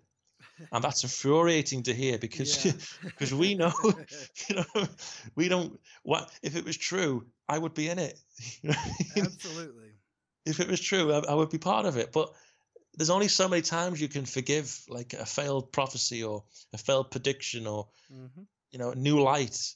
And as far as I'm concerned, every time they bring out new light, it's a new religion. I wasn't baptized into the religion of what they're teaching now. I wasn't baptized into that. Oh, I wasn't baptized believing an overlapping generation. I would never have swallowed that. True. So that's what happened. So and then I was called. The elders started pestering me by phone, by email, by text. And at this point, I thought, well, it's probably a good time to leave. So I written a disassociation letter, and I mailed it to the congregation overseer coordinator. And I started getting more and more knocks on my door and stuff. I just didn't answer the door. I just want to be left alone. But they don't leave you alone. They don't let you leave. And it became like, in the end, I thought, well, I'll just meet with them to get them to go away. And I met with one elder who seemed to be okay. I thought he was okay. I thought he was a friend of mine. I met with him in a pub, just him on his own. And he said to me that, the organization's made mistakes, but we're the honest religion because we admit our mistakes, which of course isn't true. No, they never admit mistakes. Yeah, and he said, look at the Catholic Church with their paedophile problem, which I thought was ironic. Because Witness Jehovah's Watchtower sadly has a huge paedophile problem, as you and I know. anybody listening just has to Google the Australian World Commission and read all about that. And then he said, well, disassociating is a cowardly thing to do because it means that, you're not giving the elders their chance to lovingly shepherd you or something like that, which is complete rubbish, Whoa. right? So he said to me, look, why don't you come to the Kingdom Hall tomorrow with me and another elder, just two elders, and I'll turn up and just tell us your concerns, and we'll sit with you and we'll go through it. And if you still want to disassociate, then that's fine, right? So I thought, okay. I stupidly said yes, I'll turn up because I had a lot of things I wanted to get off my chest. You with trusted the UN. them. Yeah, with the UN connection, with Charles Taze Russell selling miracle wheat, with lots of things that just or Rutherford with his connection with Hitler. He tried to curry favor with Hitler before the war. Yep. Then it backfired, and then he became like an anti thing. And then there's the German Jehovah's Witnesses suffering unnecessarily because of Rutherford's mismanagement. So that I wanted to bring all that out, and then I turned up, and there's actually 3 elders there, not 2, and it's a judicial committee. They tricked me to turn up to a judicial committee. Now I should have just walked out, but I thought to myself, well, I'm here. I've already disassociated. I've got a lot I want to say, and I sat there, and for the first hour was just them trying to get me to admit that I believe the Bible and I believe that Jehovah is God's name. And eventually I said to them, yes, even though I didn't really believe all the Bible. I believed in God. I didn't know who God was. That's where I was at this point. Mm-hmm. And I said, I don't know whether God is male or female, or God is, the Trinity. I don't know whether God is like, a pantheon of gods. I don't know. And they're scoffing at this idea. But I'm like, look, literally, I have no idea. I don't know what I believe anymore. And so eventually I said, yes, I believe the Bible. I said that. And they said, fine, then we can get on with this meeting.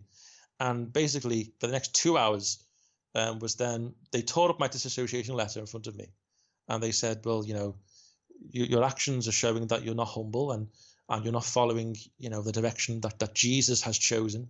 But of course, there's no evidence that Jesus has chosen this. And they were saying, you're running ahead of Jehovah's chariot, and if you don't accept the governing body, then that means that in the first century, would you accept apostles? And I'm thinking, well, I would, because I would see them do miracles, wouldn't I? I would see, right. Of course I would. And they said, well, the apostles got it wrong sometimes, and nobody, they didn't change their religion. And I said, well, the apostles didn't disfellowship people who disagree with them. You have Paul the apostle and Matthew disagreed on things. They didn't shun each other. Right.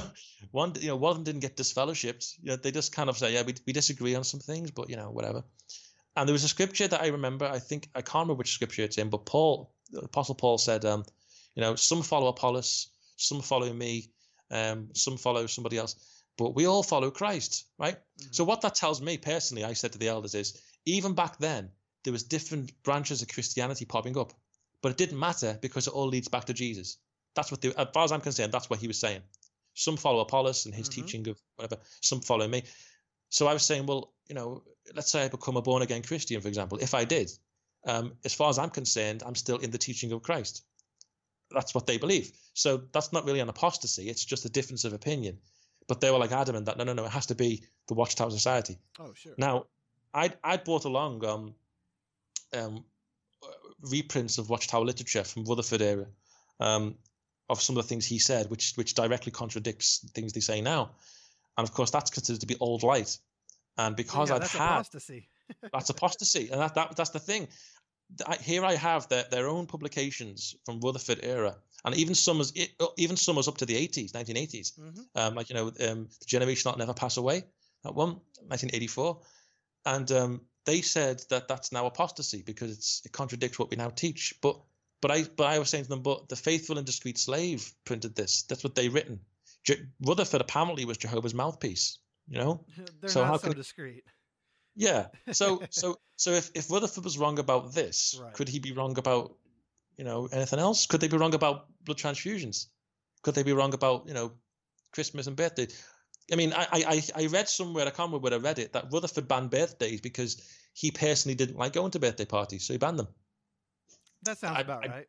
That sounds about right. I'm not sure where that's true, but it wouldn't surprise me at all. Oh no. I know Rutherford also banned tipping your hats to women. He banned shaking hands. He banned singing kingdom songs. They only came back in when Noah took over. Really? Yeah, you couldn't sing Kingdom songs I in didn't Kingdom know Halls. that. Yeah. That's the same announcement when they banned birthdays. They also banned singing Kingdom songs. Um, it was just, and you couldn't, as those, tipping your hats to women or standing up when they enter a room is because it's showing, what is it? You're showing too much respect to women. It's like you should be showing respect to God, and the man is the head of the house, and the women should be subjection to you. Yeah. He was Women basically an need to ass. be tipping their caps to men. Yeah. And these are things that, the ridiculousness of the way they treat it all. and it takes the love out of the whole thing. That reading the Bible should be a joy. It should be something you enjoy doing. Yeah. You go there to feel better. You had a bad day, you're worried about something, you read the Bible and you feel better, right? But you try and do that with Watchtower literature, you don't feel that way. You feel worse. It's you not feel the like God. spiritual paradise they claim it is. No, it's not. No. And it got to the point where I literally thought, even if this is the truth, I don't want to live on the new system, because it would mean I've got Tony Morris up in heaven ruling with Jesus, and it's like, I've still got to study the magazines, I've still got to preach to the people who've been resurrected, and then even if you do all that, Jehovah's going to test you again. Yep. Yeah, you're still not worthy. You've got to go through all that again. Yep. Which means, your relative who you love very much could then die because he didn't pass the final test. But it's okay, because Jehovah will erase your memory of that person. So, and I thought to myself, well, why bother? Why don't I just enjoy my life now and then die at the end of it anyway? So I was disfellowshipped for apostasy. And then I was disfellowshipped, and then my wife left me. Even though I'd been very supportive of her through her illnesses and things, she left me. A lot of pressure from her father, who's an elder and stuff, and she left, and she moved into her parents' house. And I kind of got on with my life then. For the first couple of months, I went through a period of I didn't know who I was, didn't know what I believed, didn't know what my likes and dislikes were. I really did not know who I was, and I think this is a common thing when people leave a cult. Sure. A cult that's told them how to think and what to think, and told them what the worldview is. I really didn't know who I was. So basically, I kind of just threw myself into studying everything. I studied religion, philosophy, I studied art, history, everything. And anything that I didn't understand, I would look it up of multiple different sources. I wouldn't just look up one. Like the Watchtower Society would give you one side of an argument. I looked up counter arguments. I looked up all of it, the history of why they would say that. And I came to the conclusion that the Bible is a collection of books that agree with each other, but they only agree with each other because they've removed the ones that don't agree with them. Yes. I think it was Council of Nicaea, where they basically Catholic Church got together and argued over which book should be in or which shouldn't be in. And I've read books that were removed. Like I have a book at home here. It's got like I didn't know there was an apocalypse of Peter. So Peter wrote a book of the apocalypse as well, which contradicts John's revelation. Oh, I didn't know that. I didn't even know this myself until last week. There's books, the Gospel of Thomas, there's the Gospel of Mary. That book is insane. Yeah.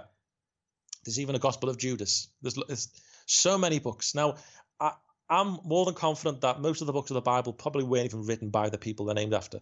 Right. And even if they were, they would have been changed over the years for political reasons and things. And it also doesn't make sense that you'd have you would expect a book written by God or inspired by God would have information well above its time. Like you would be talking about physics, and you certainly would mention Australia or North America, but it doesn't mention any of these places. It doesn't mention Scandinavia. It doesn't mention Russia or anything like that. It just mentions the Middle East. You know what it never mentions that always got me? It never mentions in all the rules about not committing adultery or men lying with men, or it even mentions bestiality, but it never ever talks about not sexually abusing children.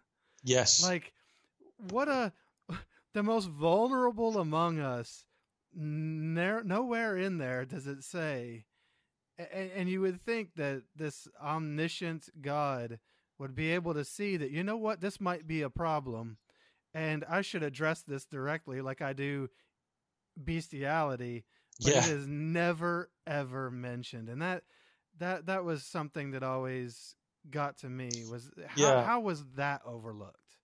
Yeah, and the big one for me is slavery.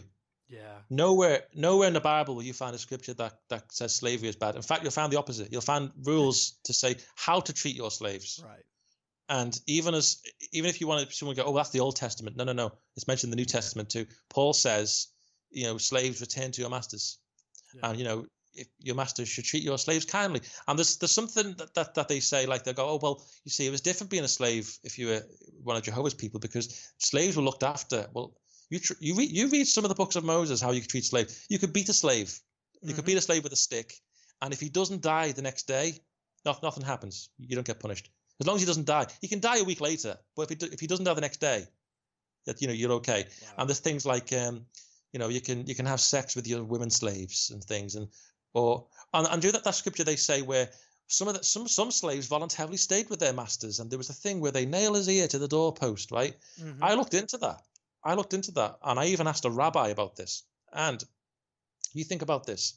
Let's say, for example, your wife and your children are all slaves to the same man, okay? And the man says to you, you've been my slave for 7 years. I'm going to set you free if you want to, but I'm keeping your wife and children. What are you going to do? I know what I would do. Oh, I'll stay a slave, please, so I can have my wife and children. Yeah. So, of course, you're going to stay a slave, aren't you? It's nothing to do with being treated kindly, because you're not you're a slave. Even if you're treated kindly, you're a slave. Absolutely. And apparently God's fine with this, And of course, that's how they treat, Israelite slaves. If you were unfortunate enough to be a person captured in war, oh boy, you're in for a tough time, because sometimes they would just kill everybody except for the young girls. Oh, so, well, yeah, they have to have somebody to rape. Yeah, of course. And there's things like, I can't remember the scriptures off the top of my head, but you can look them up later, where it says, when you're going into battle and stuff, to split open their pregnant bellies and or that smash their heads against the rocks, babies' heads against rocks. And you think, what? And you see this God is pro-life. You're against abortion, but that's okay. Right. And this is another thing, like abortion. I have my own beliefs on abortion, but that's something else, and that's on the subject entirely. If you want to argue that God is against abortion, if you're saying you're against abortion because of God killed David's baby directly. Now the scriptures where they go, oh well, the soldiers going into battle probably shouldn't have done that, but they didn't. God didn't say that's what they should do. God said that that's what would happen. But God was God killed David's baby. He induced a miscarriage. So as far as I'm concerned, the God of the Old Testament is a monster. When you get to things like Jesus and stuff, I think Jesus is more than likely probably just, well, he's a Jewish apostate, isn't he? If you look at him, he comes along with his own teachings. But again, he wasn't all that, because a lot of things he said didn't happen. He's failed prophecies, which later on they have to say, oh, well, he meant this and he meant that. I don't think he did. I think he's a failed prophet. But again, that's something else. Yeah. So basically what you're saying is that you're not going to go back to the truth anymore, are you? No. I'm pretty much, well, I'm an atheist now. I read a lot of different religions. I heavily studied Buddhism and Hinduism, heavily, because it just was so fascinating to me. Oh yeah. And I don't agree with those religions, but there's parts of different religions that I think are useful. So there's parts of Buddhism and Hinduism, not that I don't believe them to be true, but there's certain ways of looking at the world and ways of looking at things which I think are useful. But I read The God Delusion by Richard Dawkins, and man, that was a very good book. After that, I thought, well, I have no right believing in superstitious things. I have no right believing in any God. And if God exists, then he's to blame for me not believing in him, because he's not giving me any reason to. So that was what really sealed it for me. Unless I had, somebody appear in front of me, in front of my eyes, and say they are God and give me proof, I will never become a religious person. So when I left, I started studying all kinds of things. So I studied hypnotism, and I actually am a qualified hypnotist now. I can do all that. I studied university. You're not going to make me bark like a dog or something at the end of this, are you? Oh, do you know what? If I could do it over the telephone, I could, but no.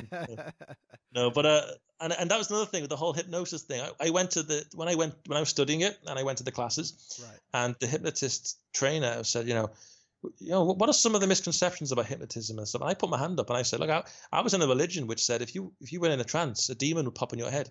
Mm-hmm. And they were all like, what? A demon would pop in your head, right? Like, why would they say that? I go, I don't know, actually.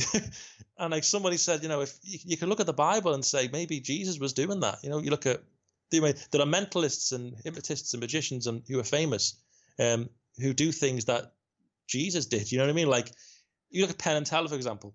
I've seen Teller walk on water. It's a trick. Yeah. But he's done it. Right. I don't know how he did it. I've seen faith healers make somebody, they thought they had a demon inside them, and then the faith healer does something and suddenly they don't have a demon inside them. And then this is explained by there's a popular magician in England called Derren Brown. He's a very good hypnotist, and he does things like that. He copies everything Jesus did. He can do it. He even did one thing where he converted atheists to Christianity with a touch. Because he's a very good hypnotist, and some of the way he speaks, he said something and touched them, and they suddenly believed in God. And then afterwards, he took it away again. But it just shows you how the human mind, we don't understand how it works, but it can be manipulated. Well, we're definitely impressionable creatures. Yeah. So, you're learning these new things, since you've left. Is there anything that you've learned since you left that's really impacted your life for the better? Is there anything that, I don't know, how long have you been out now? About 2 years, nearly 3 years. About 2. Yeah, that's right. You're about the same timeline as I was. Yeah. So is there anything that you've learned that's really, kind of helped you? I mean, other than helping you get away from this cult, is there anything that's just helped you, in your life for the better in general sense? I would say my whole worldview now is to live and let live. People have their own ideas, their own beliefs, and just let them believe it. Unless it's going to harm someone, then that's something else. But I really don't really care what someone believes, as long as they're good people and that they treat people with respect. And it's also a massive thing that happened as well was feminism. I very strongly believe that women and men are equal, and women. I met some women who are fantastic, well-educated Oxford graduates who are very good teachers, and I'd say to them, well, if you're a Jehovah's Witness, they wouldn't let you teach because you're a woman, which is ludicrous, Right. So it's like there was like really open up my eyes to the real world. So I have a live and let live attitude. I look at women in a different way now. There's some really intelligent women there. It also makes sense to get involved politically too. You have to be political in this day and age. You have to be.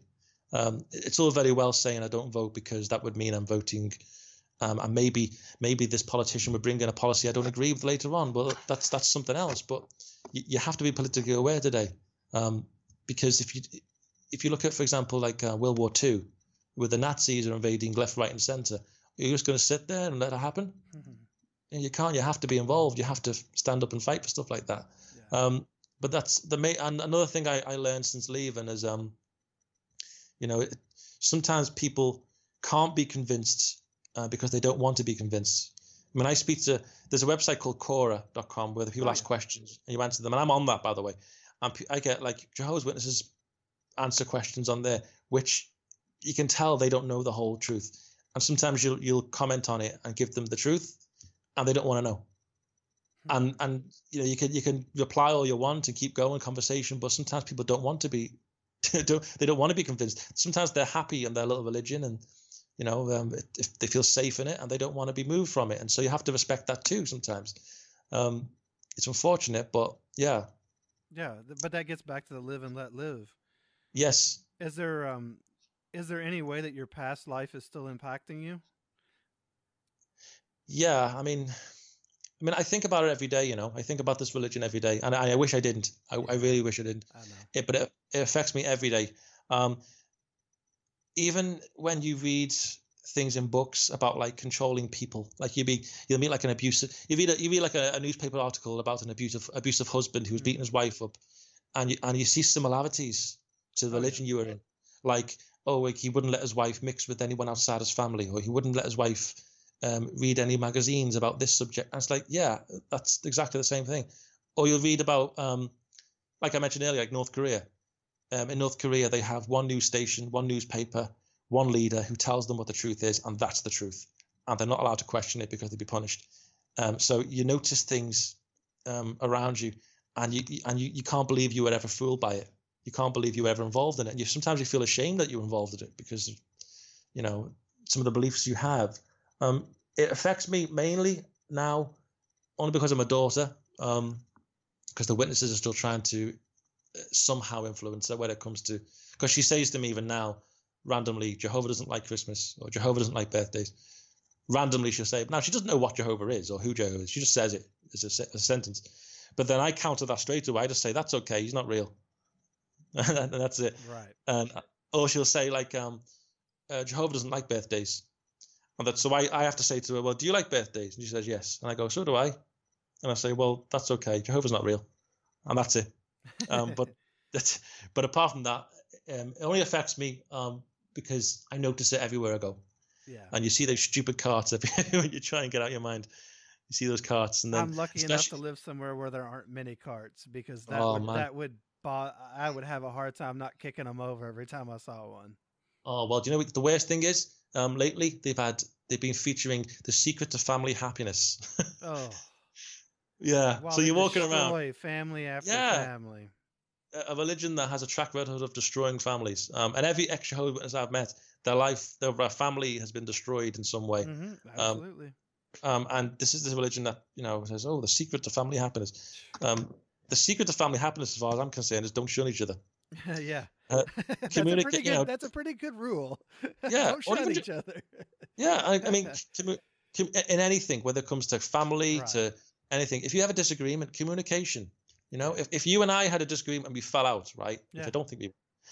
Communication. All you got to do is touch each other. Yeah, or in the end, live and let live. You don't have to agree on everything. That's okay. Exactly. I was going to ask you. So you mentioned the family thing. So then, if you could say anything to your family and friends that still shun you, if there was something that you could say to them, what would you say? If I could say anything to my family, I would say I'm still the same person I was before, except I'm just happier. Yeah. I would say I have no trouble with what you want to believe. I have no issue with you having a religion, and I love you no matter what religion you are. It doesn't matter to me. There's no reason in the world I would have to shun you. There's no reason. No one could tell me to. No one could command me to. Nobody could make me to. And if somebody did, I would just tell them to something off. I would tell them to go away. Why would I shun? And that is love. That is love. When you only, how weak is your love if you only love somebody who agrees with you and is essentially a carbon copy or mirrors you in every way? That's not love. That's control at best. And I think. And I look at my little girl, for example. I mean, I put it to bed just before I rang you here, and I thought to myself, if someone said to me, I could give you eternal life in a perfect world, right? Okay, as long as you shun this little girl forever, and in this perfect world she won't be there. Well, I would rather have 50 more years of my life with her and not be resurrected ever. I would rather have that in an imperfect world. I would rather live in an imperfect world with my daughter and accept the fact that I will die one day. And that would be a lot better. That would be immeasurably happier to me than living in a perfect world without her and having to shun her. But what if, Mark? What if in the new system, just like Job lost his kids and was then given another set of kids later? What if... And that was okay. God killed the first, allowed the first set to be killed, but gave him another set, a replacement set.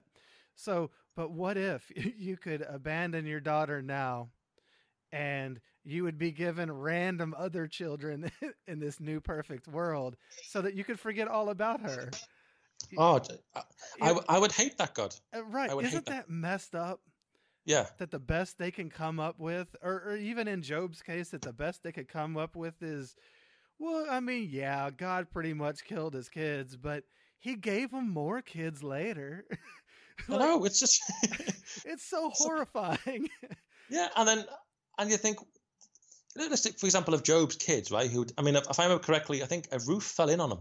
That's not a nice death. That's a terrifying death. Right. So they were terrified before they died. They had to go through terror. And for what? Yeah. So God could prove that Job loves them. Right. Is God that insecure? Apparently. Could he do something else? You know? Yeah. Couldn't they wager something else? Why did it Yeah. have to be that? Yeah. If he's the all-powerful God, you would think he could come up with a better wager. Well, if there's no powerful God, there's a lot more things he could do. Yeah. If you think somebody ate some of his fruit, you know what I mean? That's pretty much what it is. So let's just really let's curse him and their children. Mess some people up. Yeah. Right. Well, so you've got this new life now. You're free. You've got your adorable little daughter. What's your dreams for this new life of yours? What are you hoping to do? Where you want to take it? Well, I'm in university now part-time. I'm studying to be a therapist counselor for ex-cult victims. Awesome. Which is a positive thing, which is something I can relate to more so than the other students can, because I've actually been in a cult. Sure. So there's that, and of course, as regards as hypnosis goes, I'm hoping to include hypnotherapy with that. So there's that side of it. Mm-hmm. Apart from that, I like my hobbies now are like photography and stuff, and through that I know a lot of models now, which is cool. So as a Jehovah's Witness, I didn't know many beautiful people, but like now I have a lot of beautiful friends now, so it's cool. And my girlfriend, I mentioned earlier, I've been going out with her now since September. It's about five or 6 months now. Mm-hmm. Things are going really good. You know, I mean, I've had other girlfriends before, and they didn't work out too well. There's always something that got in the way. But with this, you know, we have a lot in common. Religion hasn't come into it. She's from a Catholic background, but she's not involved in it. She's got a little girl herself. So religion is not the reason we're together. We're together because we have the same likes and dislikes, and we have the same, you know, ideas. And you know what? We disagree on many things too, but that's okay. Yeah. Yeah. You know, her way of raising kids is different from mine, but I don't really get involved with that side. She deals with her child her way. But it's so refreshing that, you know, you're with somebody who you're with them because, you know, I know what she feels about me, and I know what I feel about her, and I know that the reason she's with me is not because I knock on doors, and not because I give talks, or not because her dad's an elder, you know. But there's that. So I'm looking forward to the future where that goes. It's going good there. And yeah, I'm just hoping to remain active in the XJW community. I don't consider myself an activist as such. It's more I like to, you know, I see what's going on, I comment on it, and I make the occasional YouTube video when I have something to say. But that's, again, I'm not trying to be John Cedars. He's got that locked down. He's got that locked down. He's pretty. I mean, I like the stuff he does. You know, I like the stuff he does, and I owe a lot to. If he's listening, I owe a lot to his work. Oh yeah. And particularly the jwfacts.com and jehovahswitnesses.com. Without those websites, man, I'd be lost. Yeah, I agree. So what about your daughter? You have hopes for her for the future? You know what? My only hope for her is that she's happy. Yeah. That's all. I actually hope. Yeah. I always, when my ex-wife, by the way, has left the Jehovah's Witnesses 3 weeks ago. And wouldn't you know, since she left, her depression has lifted. Imagine that. Yeah, her OCD. She still has OCD because that's a clinical thing, but it's less than it was. Mm-hmm. So she's not raising my daughter as a witness either. So my daughter will have a normal upbringing, well, relatively normal upbringing. And I used to joke, but actually being quite serious as well. I used to joke when she was going to the Kingdom Hall with her mum. I'd say, well, you know, I hope when she's older she's a lesbian, because that way the witnesses won't want her. Right? So, which is true. You know, they wouldn't want her. Yeah, because then they would leave her alone. Yep. But again, it's like, even if my daughter grew up to be homosexual, that really wouldn't make a difference to me, you know. Yeah. And it's so refreshing to be able to admit that. Yeah. You know, it really doesn't make a difference. As long as she's happy, as long as she's safe, I'm cool with that. So what you're saying is that you hope your daughter grows up to be happy, and you'll love her whatever she does. Yeah, and that's strange. That, you know, why it's funny or sad that would be a strange thing to say. Yeah. And Jehovah's Witnesses, you know, none of our parents would have ever said that. No. And you know what? It's like, even though I'm an atheist and stuff, I mean, I don't talk about religion at home anyway. So she doesn't have any religious instruction at all yet. I know she's only 3, but as she grows up and stuff, I'm not going to tell her about God, and I'm not even going to tell her why there isn't a God. I'm just going to let her come to that conclusion on her own, you know. Yeah. And if she decides to become, you know, a Jew or a Muslim or a Catholic and stuff, as long as she comes to that conclusion on her own, and she knows the ins and outs of it, that's fine, you know. Absolutely. I mean, obviously, I hope she doesn't become a Jehovah's Witness, of course, but yes. But then, of course, if she got involved in that, I would obviously tell her which websites to read up on first. So, you know, I don't even think the religion will be around when she's older. But yeah. So as long as she's happy, as long as she's healthy, as long as she's safe, it's all good. And I believe, and I don't know if you want to say his name on here or not, but you can give a shout out to your brother too, who recently left. Yeah, my brother Daniel. He left the cult. He left about 3 months ago. Yeah. But he didn't do what I did, where he didn't get active in the XJW community. He didn't care. He just got on with his life. He was going through a horrible time, man. He tried to kill himself actually. But he was trying to leave the Jehovah's Witnesses. He stopped going to the meetings. He stopped going on the doors. He was getting hounded by elders, you know, knocking on his door, people telling him, you know, you need to get your act together and come back to the truth and all this. And he just wanted to live his life, do his own thing. And he actually tried to kill himself. He ended up in hospital. And after that, he was depressed for a while. And then you want to see him now, mate. I mean, I hardly see him now because he's so active. He's of all things, he's interested in Chinese and he's taking Mandarin lessons. He's active in the Chinatown district of Liverpool, just going out, meeting people, talking to people. He's been on dates with Chinese women. It's like a different person. You know? That's beautiful, man. It's amazing. That's so awesome. Yeah, he's made about 2 postings on the forum, you know, actually, JehovahsWitness.com. But apart from that, he's not really interested in getting involved. He's just like enjoying his life. So he does that. He's got his you know, he plays musical instruments. And I say to him, you know, I was in his house a few days ago, and I said, so has our mum said anything to you? And he said, no. He said, sometimes they try and ring me, but I don't answer my phone. So he's shunning them. You know, he's not bothered. They're trying to get in touch with him, you know, but he doesn't care because he's like, for him, because I know, because with the background that he had with them, he needs to just go on with his life, and he needs to be happy, and now you can tell him he's podcast famous.